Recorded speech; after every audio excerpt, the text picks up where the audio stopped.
घाट bank परिसर में आप सब प्रिंट मीडिया और सोशल मीडिया और जितने भी सभी लोग हैं पत्रकार बंधु, मैं अपने बोर्ड ऑफ डायरेक्टर की ओर से आप सबका यहाँ आने पर हार्दिक स्वागत करता हूँ। जैसे कि विदित है कि आज कुछ लोगों ने यहाँ पर धरने की बात की थी, जो कि हमें वैसे सूचित नहीं किया गया था कि धरना होगा या कुछ भी करेंगे वो लोग। हमें भी आपके माध्यम से ही पता लग रहा था कि ऐसा कुछ होगा, पर जो भी उन्होंने किया वो उनको पता।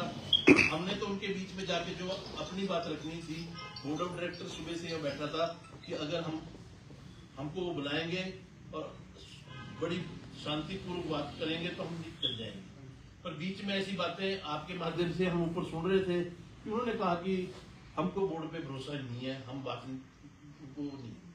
फिर हमने डिसीजन किया कि अगर हमारे पे भरोसा ही नहीं है तो हम क्या बात उनके सामने रखेंगे जाके। जब उनको भरोसा ही नहीं है तो हम क्या बात रखेंगे।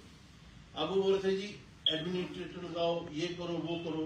वो तो सरकार के संज्ञान में और आरबीआई के संज्ञान में अपने आप होगा कि उन्होंने कब हमारे ऊपर। हम तो रोज दिन गिनते हैं, हम तो उस दिन कैपिंग वाले दिन भी सोच रहे थे कि शायद हम भंग हो गए हुए हैं, पर हम तो ये सोच रहे थे कि भी, पर हम आज पूरे हमारे जितने भी शेयर होल्डर बैठे आए थे, हमारे जितने बोर्ड के लोग हैं, वो भी सब इस बैंक में शेयर होल्डर हैं। सबके पैसे उनके भी यहाँ पे लगे हुए हैं। मेरे फादर 21 मेंबर जो इकट्ठे होकर सोसाइटी बनाई थी, उसके दूसरे मेंबर थे। हम सब बड़े पुराने लोग जुड़े हुए हैं, पर यह है कि हम लोग बोल नहीं रहे कि नहीं है पैसा। और हम सब मानते हैं कि इस वक्त पैसे की सबको जरूरत होती है, जिसको नहीं भी होगी, पर ऐसी स्थिति में उसको भी जरूरत पड़ती है। अब जैसे कि वो कह रहे थे कि कोई बीमार है, कोई शादी वाला है, तो हमने रिजर्व बैंक में हमारी मीटिंग हुई थी। हमने जाके वहां बात की कि सर आपने जो कैपिंग लगाई है 10,000 6 महीने की, इसमें कुछ रिलीफ तो ऐसे दे दो। कईयों को हार्ट पेशेंट है, कोई कैंसर से डिसीजेज है, कोई किसी और से है, लीवर ट्रांसप्लांट का है, कईयों का है। तो उन्होंने कहा कि आप केस वाइज बना के, और शादी के भी हैं, और शादी के आप जो कार्ड है वो ले, और जाके जहाँ शादी होनी है जगह है वहां पे देखें कि वाकई में शादी हो रही है कि ऐसे तो नहीं कि कार्ड एक छपा के पैसे लेने की। हमने उनको केस वाइज केस भेजा है, और अब भी जो हमारे पास यहाँ आ रहे हैं, हम केस वाइज केस उनको भेज रहे हैं। तो हमारा एक सभी शेयर होल्डरों से और खाता धारकों से निवेदन है कि ठीक है, हम आज की डेट में इस स्थिति में नहीं कि आपका पैसा, पर हम आपके पैसे को सुरक्षित करने के लिए दिन रात मेहनत कर रहे हैं। अब जैसे वो कहते हैं कि कर्मचारियों पे दोषी भी कार्रवाई, हमारी फैक्ट फाइंडिंग कमेटी है, वो हर रोज यहाँ आती है, फाइलों को वो खंगाल रही है। पहले से प्रक्रिया शुरू है। कुछ फाइलें अब हमारी ARCS के पास चली गई हैं, वो वहाँ पे जो देख रहे हैं, उन्होंने वहां से भी जो हमारे बैंक के देनदार है उनकी भी, और जो भी उसमें कार्रवाई कर रहे हैं। पर हमने किसी को भी अभी तक ऐसा नहीं कहा कि भाई भतीजावाद नहीं किया, क्योंकि लोगों का मेरे पर ये रहता है भी पता नहीं ये इसको रोक रहा है उसको रोक रहा है। हमने सब पे प्रक्रिया चलाई हुई है। प्रक्रिया में थोड़ा टाइम लगता है। कोई आप किसी को भी कोई आप वो देते हैं नोटिस, तो उसके लिए किसी 13/2 में शायद 30 दिन का नोटिस होता है, और उसके बाद 13/4 का 60 दिन का नोटिस होता है।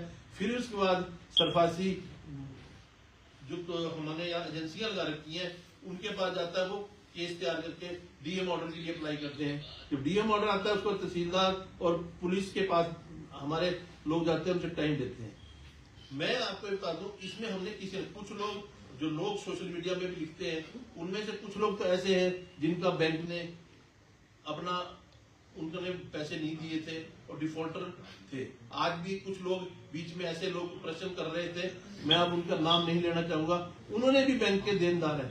मैं ये बोलता हूँ कि जब हम बैंक के देनदार होंगे ना, हम क्वेश्चन तब करें किसी से अगर मैं खुद साफ आऊंगा। अगर मैं शराब पीता हूँ और ना लोगों को बोलूँ शराब छोड़ दो, तो ये उचित नहीं। पहले तो मैं खुद साफ हूँ, और दूसरी चीज मैं उन सबसे ये कहता हूँ कि इन चीजों से परिस्थितियां बिगड़ेगी, सुधरेगी नहीं। ठीक है, आप लोग जा रहे हैं, आप आगे जाओ, आप रजिस्ट्रार के पास जाओ, आप सरकार का दरवाजा, बल्कि हमको माननीय मुख्यमंत्री ने पूरा आश्वासन दिया कि नहीं। हमने उनसे ये भी बात की कि ऐसे ऐसे कुछ लोग कह रहे थे कि जी वो विधानसभा में ऐसे हुआ, पर हमने उनसे कहा, उन्होंने कहा नहीं मैं इस बैंक को देख रहा हूँ। उन्होंने हमारे सामने सेक्रेटरी कॉर्पोरेशन जी को फोन किया, श्री पाला रासू जी, वो भी वरीड है। उन्होंने कहा कि नहीं यार, जब मैं यहाँ डीसी था तो ये बैंक बहुत ऊपर था, तो हम ये चाहते हैं कि सबसे पहले इस बैंक को रिवाइवल किया जाए। अगर ये बैंक रिवाइवल होता है तो सबसे बढ़िया है, नहीं तो उसके बाद और प्रक्रिया पर हमने उनकी बात को सुनते हुए हमने सब चीजों को पाइपलाइन में शुरू कर दिया है। अगर एक हमारा प्लान खत्म होता है तो हमारा दूसरा चले, दूसरे तो तीसरा चले। पर हमको कल मंत्री जी से भी मिले, आदरणीय धनीराम शांडिल जी से, उन्होंने भी पूरा, हमारे बोर्ड के लोग भी मिले और पूरा स्टाफ भी मिला। उन्होंने भी कहा कि मैं इसमें आपका वो देख रहा हूँ, क्योंकि मुझे मेरे संज्ञान में ये बात है, हम सरकार से ये चीज उठा रहे हैं। फिर हम सारे बोर्ड वाले स्टेट कोऑपरेटिव बैंक के चेयरमैन और उनके बोर्ड ऑफ डायरेक्टर से मिले, उन्होंने भी आश्वासन दिया और उन्होंने कहा कि हम तो चाहते हैं कि कोऑपरेटिव मूवमेंट खत्म ना हो, क्योंकि अगर कोऑपरेटिव में कुछ ऐसा होता है तो धक्का सारे कोऑपरेटिव उनको लगता है। तो उनके साथ हमने ये बात की और उनके साथ क्योंकि हमने ये भी बोला कि जी देखो, हमारे स्टाफ भी आपके में एडजस्ट हो जाएगा और 90 कर्मचारी, 90 मतलब जो हमारे मिनी एजेंट है, जो रोज एक दुकान पे जाके 5-5, 10-10, 50 रुपए इकट्ठे करते थे, उनका भी धंधा बेचारों का बंद हो गया। क्योंकि देखो, बाकी तो जितने भी यहाँ पे लोग हैं, उनको कर्मचारी, उनको चलो तनख्वाह मिल रही है, पर उनके पास तो एक यही जरिया था, वो बंद हो चुका है। तो हम ये चाह रहे हैं कि अगर जहां भी हमारी कोई बात बनती है, उनका भी हम इंटरेस्ट वॉच करें, क्योंकि वो ऐसे लोग हैं जो बघाट बैंक का नाम हर गली, हर मोहल्ले तक ले जाते हैं और यहाँ पे एक अच्छी खासी रकम बघाट बैंक के लेके आते थे। 4 साल में मैं सोचता हूँ कि उन्होंने सबसे ज्यादा इस बैंक को बचाने में मदद की, क्योंकि हमारे पास ना लोनिंग थी, ना कुछ डिपॉजिट था, फिर भी लोगों से पैसा ले लेके आते थे। आज हम खुद उनके लिए शर्मसार हैं कि हम उनके लिए अभी तक कुछ कर नहीं पा रहे हैं, पर हमने सरकार से डिमांड की है और स्टेट कोऑपरेटिव बैंक ने भी कहा था कि आपको अगर पैसे चाहिए तो हम पैसे देने को तैयार है, पर वो हम इस रूप में पैसे लें या लोन लें या 50 करोड़ रुपए का शेयर मनी में डालें, पर अब उन चीजों के लिए भी कई कानूनी दिक्कतें आ रही हैं, वो उनको रिमूव कर रहे हैं। और उन्होंने भी अभी पीछे शायद उनकी बीओडी की मीटिंग हुई, उन्होंने अपना प्रस्ताव पास करके बीओडी से सरकार को भेज दिया। अब सारी चीजें सरकार के पास पहुंच गई हैं और सेक्रेटरी के पास है, अब वो दिन रात ये कर रहे हैं। हम उसके अलावा ये भी कोशिश कर रहे हैं कि जो हम कोई बाहर रिजर्व बैंक के माध्यम से कर सकते हैं, उन चीजों को भी हमने पाइपलाइन में डाला हुआ है। और जो ये कह रहे हैं कि जी हमने इंश्योरेंस को पैसा नहीं दिया, मैं ये कह रहा हूँ, इतने पढ़े लिखे लोग हैं, हमने उनकी इंश्योरेंस नहीं की है। इंश्योरेंस वो कहीं से कराते, ये प्रक्रिया होती है रिजर्व बैंक की, जो कि 5 लाख रुपया उनका सेफ हो जाता है। हर एक बैंक में होगी, चाहे वो हमारा बैंक है, चाहे नेशनलाइज बैंक है, कोई बैंक है। अभी देखो, पीछे यस बैंक में एक क्राइसिस आया था, तो एकदम सरकार ने एसबीआई को उनके साथ खड़ा किया। अभी किसी और बैंक में भी आया, उसमें भी आया। अभी हाल ही में जिस दिन हमारे पर कैपिटल लगी, 6 बैंकों पे और उससे पहले लगी, अभी 4 बैंकों का लाइसेंस रद्द कर दिया। हम इस प्रक्रिया में नहीं जाना चाहते हैं कि हमारे लाइसेंस तक बात हो, उससे पहले ही हम इनका शुरू कर रहे हैं। और सबसे बड़ी बात है, जैसे ये कह रहे 80,000 खाताधार के, अब उनमें से कुछ लोग कम भी हो चुके हैं कि लोग अपने अपने पैसे 10-10 हजार रुपया ले जा चुके हैं, उनके खाते कम हो रहे हैं। हमारे पास, बैंक के पास ऐसा कुछ नहीं है, लिक्विडिटी सफिशिएंट अमाउंट है। अगर आज भी हमारे को ऊपर से रिजर्व बैंक आदेश करता है सबके पैसे दे दो, हम अपने कपड़े झाड़ के चले जाएंगे, एक एक पैसा देके जाएंगे और बैंक के पास फिर भी पैसा बचेगा। देखो, आपको बता दें, 433 करोड़ के करीब हमारे पास बैंक के पास है, जिसमें गवर्नमेंट सिक्योरिटीज में पैसा है, एफडी के रूप में पैसा है, करंट अकाउंट में पैसा है, और हमारे उसमें जो बैंक ने पैसा लगाया हुआ है 256 करोड़ हमने इनका देना है, जो हमारे डिपॉजिटर है, और 22 करोड़ रुपया शेयर होल्डरों का देना है, वो 478 करोड़ के करीब बनता है। तो 433 हमारे पास है, 478 हमने देना है। अब 5-5 लाख की जो हम इंश्योरेंस की बात कर रहे हैं, वो हमने नहीं देना, वो हम रिवाइव कर जाएंगे, तब हम बैंक उनको आस्ते आस्ते सारा पैसा लुटाएगा, क्योंकि वो फिर हमारे, अब वो 5 लाख रुपए आ जाता है तो 5 लाख 235-40 करोड़ के करीब आएगा, 290 करोड़ के करीब आएगा। वो अगर 433 में हम प्लस कर देते हैं तो आप देखो 433 तो 290, हमारे पास उसके बाद का जो पैसा है, जितने भी लोग बचेंगे उनके लिए सफिशिएंट अमाउंट है, घबराने की जरूरत नहीं है। अभी आपके सामने के लोग से परसेंटेज कितनी है हमारी, जो नेट एनपी हमारा 9.5, और जब कैबिंग लगी थी तब कितना था? तब हमारा जब कैपिंग लगी थी तो हमारा ग्रॉस एनपी था, नेट एनपी था वो 20% के करीब था। जब कैबिंग में 20% के करीब था। ग्रॉस कितना है? ग्रॉस 20% हमारा जो कैपिंग लगी 20% हमारा जो ग्रॉस एनपी था वो 62 और अब वो था 50% था, अभी 46% है। 40। अब ऐसा है कि एनपीए ये इसलिए नहीं होता, जब आपकी लोनिंग बंद होती है, अगर लोनिंग चलती रहे ना तो एनपीए ऊपर निकल सकता। 4 साल से हमारे इस बोर्ड ऑफ डायरेक्टर को जो ये लोग हर कुछ बोल रहे हैं, इन बेचारों ने एक भी लोन नहीं किया किसी को। मैं ही एक ऐसा पुराना डायरेक्टर हूँ जो काफी समय से चल रहा हूँ। मैं ये बोलता हूँ कि अगर कार्रवाई होगी, पुराने बोर्ड पे भी होगी, तो जो मेरे हमारे पर भी होगी, हम ये नहीं है कि बच सकते हैं।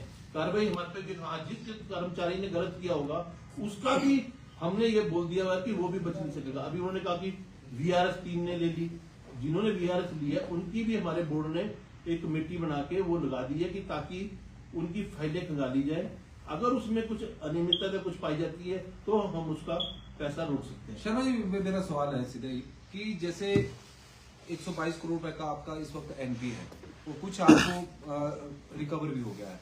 अब सरकार से कितने की जरूरत है या सरकार से कितने की मदद की जरूरत है ताकि बैंक अपने पांव पर खड़ा हो जाए इस वक्त?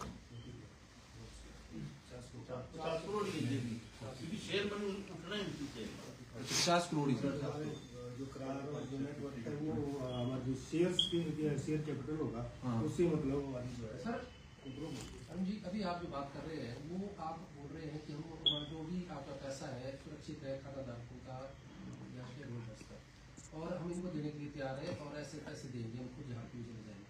लेकिन आपके पास 3.5 महीने है, उसमें रिकवरी करके आपके यहाँ सेल्फ स्टैंडिंग हो सकते हैं। रिकवरी करके बिल्कुल सर देखो ना, 165 करोड़ के लोन तो हमारे ऐसे हैं जो बिल्कुल ठीक चल रहे हैं, जिनमें कोई भी नहीं है, वो आ ही रहे हैं बैंक को, क्योंकि हर महीने वो किस्तें लोग दे ही रहे हैं। बाकी जो 138 के थे जो 123-22 के करीब पहुंची है, इसमें भी हमने अभी आपको भी माध्यम से 4-5 प्रॉपर्टियां बेची हैं। वो इस 15 दिन में पैसा, 15 या 20 दिन में पैसा आ जाएगा, तो हो सकता है हम 120 से नीचे चले जाएं। अभी भी हमने कल आपके माध्यम से प्रॉपर्टियां लगाई हैं, उसके लिए भी लोगों ने संपर्क करना शुरू कर दिया। बड़ी खुशी में है कि हम चाहते हैं कि हमारे किसी की मदद ना पड़े और हम अपना पूरा रिसोर्स कर लेते हैं। 100 से नीचे चल जाते हैं तो हम रिजर्व बैंक से बात करने लायक। एक और सवाल है, आपने इतनी 27 जो आपने प्रॉपर्टीज लगाई है, 2 बार लगाई थी, इसमें सिर्फ 4 बेटी और कुछ रह गई। लोगों का मानना ये है कि आप जो रेट दिखा रहे हैं अभी वो मार्केट रेट से भी ज्यादा है, तो क्या ऐसा नहीं हो सकता बीच का रास्ता निकाल के इसको आप कम करके, ताकि आपकी रिकवरी तो हो जाएगी, नहीं तो ऐसे ही खड़ा रहेगा। सर उसमें ऐसा होता है, हम वैल्यूएशन से वैल्यूएट ऐसा प्रोसीजर है कोई आप वैल्यूएट से कराते हैं। जब वैल्यूएटर उसकी वो देता है कि भी इतनी किसकी मार्केट वैल्यू है, उसको लगाते हैं। फिर 3 बार उसको हमको उसी रेट पे पब्लिश करना पड़ता है। उसके बाद नहीं कोई आता, फिर हमारे को उसमें 10% डाउन करके फिर 3 बार लगाना पड़ता है। फिर नहीं कोई आता, फिर 10% डाउन करके। अब कई लोग आते हैं वो यही सोचते हैं कि तीसरी बार में आएंगे, कि तीसरी में आएंगे या चौथी बार में आएंगे तो और इसकी 10-50 लाख रुपए की हो जाएगी। अभी अब बाईपास में हमारी प्रॉपर्टी है, वो देखते लोग सारे आते हैं, सब जाते हैं, पर जब वहाँ रोड भाई इतने, अच्छा हमारे हाथ में कुछ नहीं है ना, हम सिर्फ उनका, अब 2 तारीख को जो भी हमारी प्रॉपर्टी की सेल लगी है, हम सिर्फ उनका 10% लेंगे जो भी रेट हमने दिया हुआ है। उसके बाद वो उनको यहाँ से बैंक से एक लिंक मिल जाता है। अगले दिन जिस दिन प्रॉपर्टी का रेट खुलता है 11 से 12 बजे तक, तो वो कोई भी बंदा हिंदुस्तान में कहीं से भी उसमें प्रेयर डालता है, वो डालता है उसमें, और वो जिसमें भी होगा, अगर उसमें सिंगल बिडर भी होगा तो वो ऑनलाइन में दे सकता है। और इसमें उनको जितने भी लोग ले रहे हैं उनको रजिस्ट्री खर्चा भी माफ होता है उसमें, रजिस्ट्री खर्चा, और बैंक सीधा उनके नाम ट्रांसफर करा सकता है। ये जो आपकी पुरानी होती है बिडिंग का अपना वो बता दें, कौन सी ऑनलाइन बिडिंग है आपकी साइट का नाम बोल दीजिए।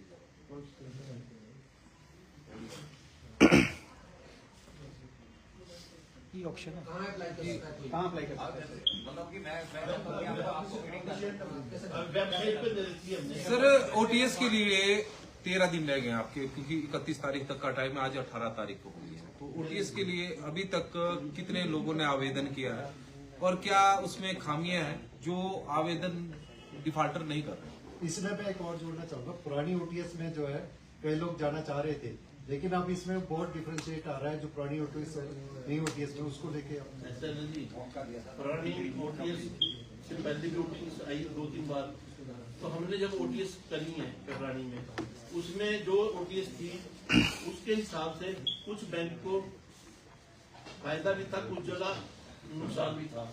अब जो ओटीएस आई है उसमें ये है कि हम उनका मूलधन ले रहे हैं और उनके ब्याज जो लगा है उस पर नेगोशिएशन करेंगे कि चाहे 80% है। और सबसे बड़ी बात है कि हर आदमी का जब से एनपीओ हुआ है उसके बाद देखते हैं किस कैटेगरी में चला गया, वो D1 में चला गया, D2 में चला गया, D3, तो उसमें अलग अलग हिसाब से उसका नेगोशिएशन होती है। कईयों की मार्केट वैल्यू उस टाइम प्रॉपर्टी कुछ थी, आज दाम हुई है, तो उसके साथ भी चलते हमारे पास नहीं होता। नहीं तो आवेदन आए ओटीएस? आवेदन कुछ आए हैं जी, कुछ लोगों ने अभी कहा है, क्योंकि लोग ये भी देख रहे हैं कि 31 तक हम जाएं, क्योंकि फिर उनको आगे को 3 महीने मिलते। अगर आप आ जाएंगे तो आज की डेट से 3 महीने उनको चालू हो जाए।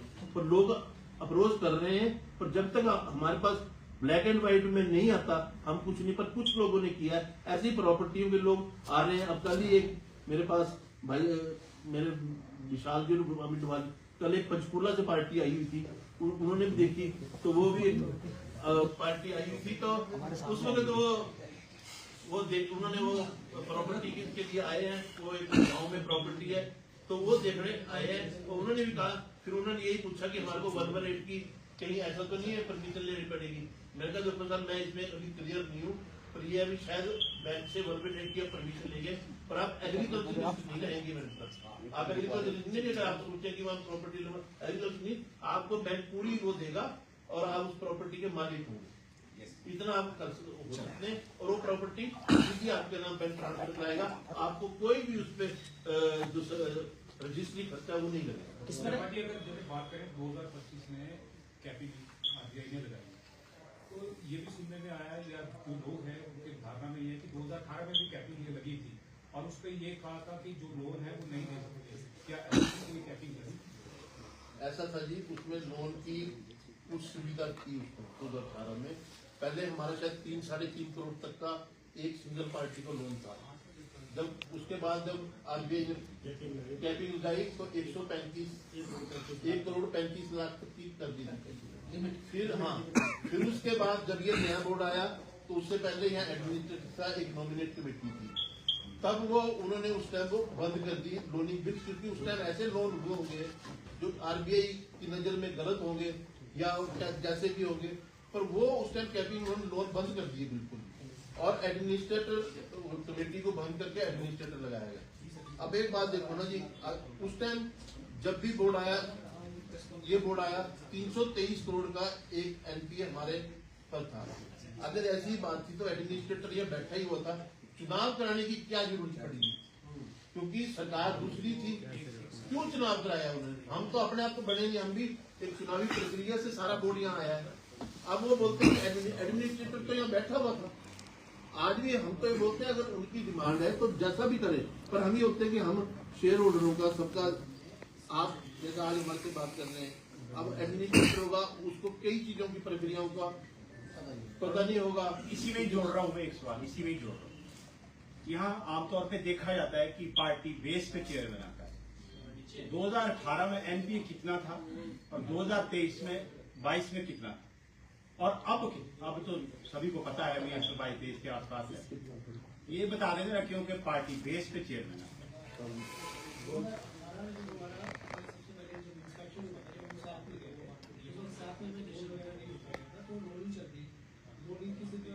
एक्सपोजर लिमिट को कम कर दिया गया था, 50% डाउन कर दी गई थी, जो रिस्क आरबी पर नहीं लगी। तो उस वक्त जो हमारा ग्रॉस एंट्री था वो उस वक्त हमारा 32% की नहीं, आंकड़ा बताओ 300 कितना करोड़ मंजी जोर से 2018 में और 22 में 300 जब 5 साल पूरे वो पैक हो गए, 22 में आप आए, पार्टी बदली, रंग बदला, तो कितना हुआ? 323 करोड़ छोड़ा हुआ था फिर 300 हम उसके वही बाद हुआ ना, मैंने वही कहा कि पार्टी बेस पे चेयरमैन आता है, यही कहा मैंने पहले। कि कैपिंग के दौरान भी कोई लोनिंग हुई थी? नहीं जब 135 वाली कैपिंग हुई तो उस टाइम क्या लोन दिए गए थे? नहीं तब नहीं तोड़ के कोई लोन नहीं दिए उस टाइम? नहीं, पर इससे पहले ही जो थे ना 18 से बात तो किए नहीं। 18 से बाद कैबिन तक तो जो थे आरबीआई ने अलाउ किए हुए, वो तो नॉमिनेट कमेटी जब तक रही यहाँ पे तो उन्होंने उस टाइम लोन दिए उसके लिए। 18 से 21 तक लोन पड़े हैं। इसमें अरुण जी जिम्मेवार आप किसको मानते हैं कि जो बैंक के अधिकारी थे या फिर बोर्ड, क्योंकि बोर्ड की कॉन्सेप्ट के बगैर बोर्ड नहीं दिया जा सकता, और जो नीचे अधिकारी हैं वो बना कर देते हैं, तो कभी कहाँ पर आप मानते हैं, कहाँ पर विचार? ऐसा था कि एक तो कोविड था, कोविड में जो लोगों के ऊपर एक धारणा बन गई थी कि आप किस्तें नहीं देंगे, तो लोगों ने बहुत सारे लोग हैं जिन्होंने किस्तें नहीं दी। जब उसके बाद किस्तों की डिमांड करी तो पैसा इतना हो गया, या तो उस टाइम कोई आरबीआई हमारे को मदद करता कि भाई इतनी जो अनियमितताएं सामने आ रही है उसमें यही हो सकता है कि कहीं ना कहीं तो दिक्कत आई है, या फिर प्रबंधन के लेवल पे आई है, या फिर अधिकारियों के लेवल पे आई है, सर, आप किसको मान रहे हैं? सर अनियमितताएं तो तब दिख रही है ना कि जब हमारा बैंक फंस गया हुआ है। अगर ये बैंक हमारा निकल जाता, देखो हमारे पास आज तक जब तक कोविड था उससे पहले तक आरबीआई भी इंस्पेक्शन करता था। हमारा हर 3 साल बाद हर साल में आरबीआई इंस्पेक्शन करता है, और जब से ये ऑनलाइन हुआ है तो 2014 तक तो ऐसी बात थी कि उस टाइम तक किसी की 3 किस्तें भी टूट जाती थी तब भी कोई बोलता था। उसके बाद जो कानून बने उसके बाद अब 90 दिन में जब कोई बंदा डिफॉल्ट हो जाता है तो उसको वो डिफॉल्ट के लिए आता है। अच्छा, कोविड हमारा मेन वो रहा कि कोविड में हमारी, पर अरुण जी मामला ऐसा भी सामने आया कि कोविड में आपको आरबीआई ने कुछ रिलैक्सेशन के लिए अप्लाई करने को बोला था, लेकिन बैंक ने वो अप्लाई नहीं किया, उसके कारण भी ये दिक्कत आई है। अब ऐसा कोविड में मैं तो था नहीं।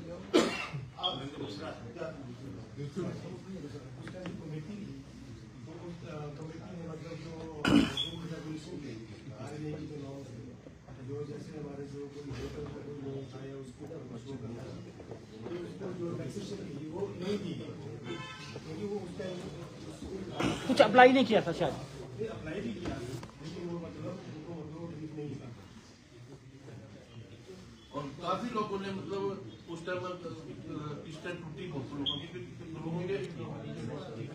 जैसे आप कुछ छानबीन कर रहे हैं, अभी कुछ पहले खंगाल रहे हैं, क्या निकल के सामने आ रहा है? देखो सर ऐसा है, अभी तक तो फैक्ट एंड फाइंडिंग कमेटी जो है वो डाल दी है, फाइलिंग मीटिंग उनकी मीटिंग हो रही है और अभी उन्होंने हमारे पास लाई है, क्योंकि जब पूरी फाइलें देख लेंगे और क्योंकि आप एक फाइल को देख लीजिए, सारी फाइलों में बारी क्योंकि हर एक कर्मचारी हर एक का उसका और देखते, क्योंकि देखो ना ये फाइलें हमारे को ब्रांच लेवल से देखनी पड़ रही है, क्योंकि सबसे पहले जो भी लोन आता है लेने वो ब्रांच में आता है। हम जो बोर्ड ऑफ डायरेक्टर हैं हम इतना ही कर सकते हैं कि जैसे आपने उनसे बोला कि मैंने लोन लेना है, तो हम ये एक बात कर रहा हूं मैं, तो हम अपने कर्मचारी को यही बोल सकते हैं कि जी आप गुरु साहब ने अप्लाई किया है इनको जल्दी करा दें, तो इतना ही बोर्ड ऑफ डायरेक्टर कर सकता है।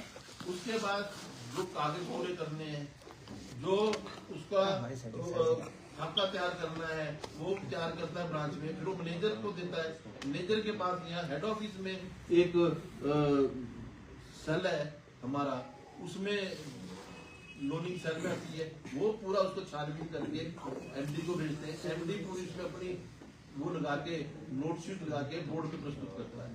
यही बोर्ड फाइलों देखता है, बोर्ड अगर कर देता है, क्योंकि सारा बोर्ड करता है और उसमें वो ये बोल देते हैं कि कोड ऑफ फॉर्मेलिटी, और जो फॉर्मेलिटी है वो पूरी करके आपने लोन डिस्पर्स करना है। कोई भी बोर्ड मेंबर कोई भी होगा वो कभी भी नहीं कहता कि भी आप इसको ऐसे ही आएगा और थैली उठा के दे दो भी लोन, ऐसा कुछ नहीं है। और ये प्रक्रिया जब तक थी तब तक चल रही थी। जी जो एक सबसे बड़ी बात आई है कि आज भी जो लोग आए थे उन्होंने डिफॉल्टर्स की लिस्ट मांगी थी, क्या कारण है कि जो बघाट बैंक है वो डिफॉल्टर्स की लिस्ट शेयर धारकों को नहीं दे पा रहा? सर एक बात तो होगी, जो लिस्टें मांग रहे थे उनमें से मैंने एक दो का आपको एग्जाम्पल दिया, नाम दे दूं तो वो अभी मेरे को बाजार में, क्योंकि हम ये लिस्ट नहीं दे सकते, एथिक्स बोलते हैं। सर नियम क्या बोलते हैं? नियम ये बोलते हैं हम दे नहीं सकते। जिसका आपका नाम का कर सकते हैं, उसके अलावा नहीं कर सकते। सरफासी में तो ऑटोमेटिकली उनके जाता है, बाकियों का हम नहीं दे सकते। हाँ ये है कि हमारे से ARCS या कोई लिस्ट मांगे हम उस एजेंसी को दे देंगे, वो आगे अपनी प्रक्रिया देखते भी उसने देनी है नहीं देनी है। क्योंकि कई डिफॉल्टर जैसे ना, डिफॉल्टर भी कई बोलते हैं कि हम आपको डिफॉल्टर बोलते हैं, हम देनदार है। मैं क्या बोलो देनदार, मैंने बोला चलो, पर उसमें ये चीज है ना, अब जैसे किसी की 3 किस्तें टूटी हुई है, 8 साल से है ना सर। नहीं मैं वही बोल रहा हूँ, वो डिफॉल्ट की लिस्ट में आ गया, वो परसों आगे क्लियर कर देता है, हमने लिस्ट में दे दिया आपके पास की भी वो डिफॉल्टर है, तो कल को आप बोलेगा क्योंकि मीडिया वालों को हम बताएंगे किसने किस्तें देगी मर्जी, तो वो अभी जो क्रॉनिक है ना जी, उनकी लिस्ट उनके पास जैसी है, और वो आपको भी पता लगी नहीं है किसने किस माध्यम से कि वो उनके पास आ रही है। चलो इतना बता दो कि सबसे बड़ा डिफॉल्टर का अमाउंट कितना है जो देने को है? ये 6 से 7 करोड़। 6 से 7 ये असल है कि ब्याज के साथ?